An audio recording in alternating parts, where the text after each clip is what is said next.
Hi there, Claire. We're going to start with the British Finance Minister, or the Chancellor of the Exchequer, as he's also known, George Osborne. He has said that an independent Scotland will not be able to keep the British pound as its currency.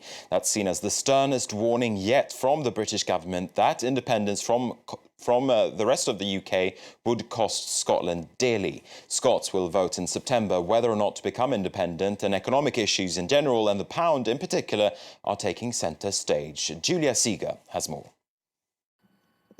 The warning has never been so clear. In a tough speech on Tuesday, UK Chancellor told Scottish voters they would lose the pound if they voted for the country's independence in a referendum later this year. The pound isn't an asset to be divided up between two countries after a breakup as if it were a CD collection. If Scotland walks away from the UK, it walks away from the UK pound. Britain's three main political parties have spoken out against a currency union, saying it would be damaging to Scotland's economic security. They also claim there's no legal reason for an independent Scotland to keep the pound. Are they really saying that an independent Scotland could insist that taxpayers in a nation it had just voted to leave had to continue to back the currency of this new foreign country? It's seen as a direct attack on the Scottish government, who has built its political campaign for independence on currency continuity. In the government's white paper published last November, it says it wants to keep both the pound sterling and the Bank of England, and that it would be in the interest of both countries. Forcing Scotland to use a different currency, it says, would cost firms in the rest of the UK up to £500 million in extra bureaucracy and transaction costs, especially since trade between Scotland and the rest of the UK is worth nearly £110 billion a year. The Chancellor's latest comment could spark yet another war of words between London and Edinburgh.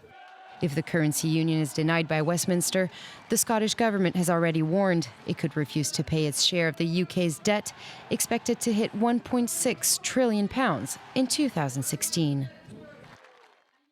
Next, we're looking at a deal that could redraw the American media landscape. Cable company Comcast has reached an agreement to buy rival Time Warner Cable. The deal would combine America's two biggest cable operators into one, with more than 30 million subscribers. Comcast is paying a whopping $45.2 billion. That trumps a previous offer from a smaller rival that would also wanted to buy Time Warner Cable. It's not a done deal just yet. Regulators will have to give the green light, and analysts warn of tough scrutiny ahead, since the combined company would account for nearly 3/4 of the US cable industry. And to pave that way for approval, Comcast says it'll leave some markets, which would lower its customer base by 3 million. The companies also say that their businesses barely overlap geographically. Also, the two companies are referring to the growing popularity of alternative services to watch television online, like Netflix. Now, Comcast shares lost value during Thursday's trading over on Wall Street, but Time Warner Cable popped by around about 7%, and that helped to bring the wider stock markets higher. The US indices rose across the board, as you can see here. It also followed stronger earnings from firms like Goodyear, the tire maker, and also TV channel CBS.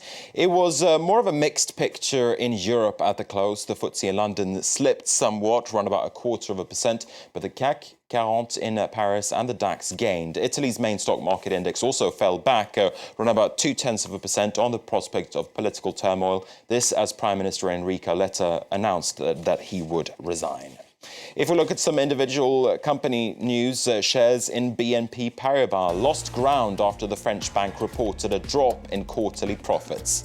The bottom line was hit as the lender set aside $1.1 billion to cover legal costs. The bank says an internal probe has uncovered evidence that it may have breached US sanctions. Other European banks have paid dearly for violating sanctions on countries like Iran, Cuba, and Burma. Shares in Rio Tinto slipped even as the mining company went back into black last year.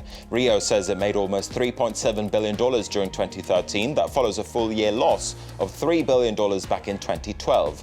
Rio Tinto says it's proof that a cost-cutting drive that included thousands of layoffs is working. And Burger King has reported higher quarterly profits on stronger global sales. Between October and December, the fast food chain made $67 million. Burger King is seen to be profiting from headline-grabbing menu items like low-fat chips or fries, as well as bacon sundaes. Don't mind the low-fat fries, but bacon sundae? Perhaps not. Back to you, Claire. Marcus Carlson, thank you very much for that roundup of the business news. Now it's time for Media Watch, and James Creedon is with me. Hello, James. Good evening. And we're going to start with a France 24 exclusive. A French jihadi in Syria has spoken to the station. That's right. It was also the front page of Libération today, but it was a France 24 journalist that this 27-year-old French national who has moved to Syria for jihad, as you do, spoke to. Now, her name is Charlotte